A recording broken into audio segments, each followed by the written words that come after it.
গতকাল রাতে শান্তির বাজার বীরচন্দ্র মনু এলাকায় যুব সমাজকে রক্ষা করতে নেশা বিরোধী অভিযানে নামেন রাজাপুর অ্যাকশন কমিটি। এই কমিটি বীরচন্দ্র মনু এলাকায় অভিযান চালিয়ে ড্রাগ এবং বিভিন্ন নেশা সামগ্রী সহ আটক করেন 7 জনকে।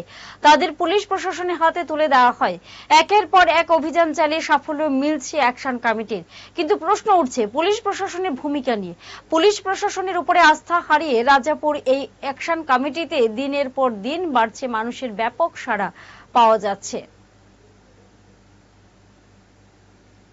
শুধু আমরা ড্রাগসের বিরুদ্ধে আমরা এই আন্দোলনটা চালাইবার জন্য আমাদের ভবিষ্যৎটা আমরা সুশৃঙ্খল রাখার জন্য আমরা এই প্রচেষ্টা আজকে যেভাবে আমরা ধরেছি আরো 3-4 দিন 4-5 দিন আগে আমরা এই শুরুটা করেছি, এখনো আন্দোলন চলছে, চলবো।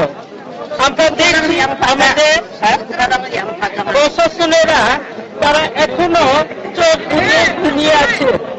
আমরা এতগুলি আসছি এখানে মনে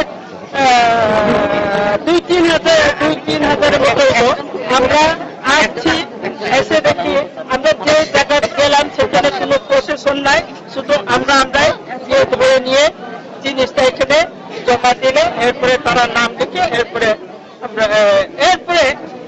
আমরা যে আসামি নিয়ে আসছি সেই আসামিদেরকেও তারা 24 ঘন্টা রাখে এবং 24 ঘন্টা পরে তারা ছেড়ে দেয়।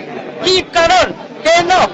নাকি তারাও কি এই জিনিসটাই চাইতেছে ড্রাগস যাতে এই ত্রিপুরাতে ড্রাগস যাতে চালু হয় সেটাই তারা চাইতেছে, নাকি আমরা সরকারের কাছে আমরা আবেদন করতে চাই যেন এই ড্রাগসটা বন্ধ হয়ে যায়।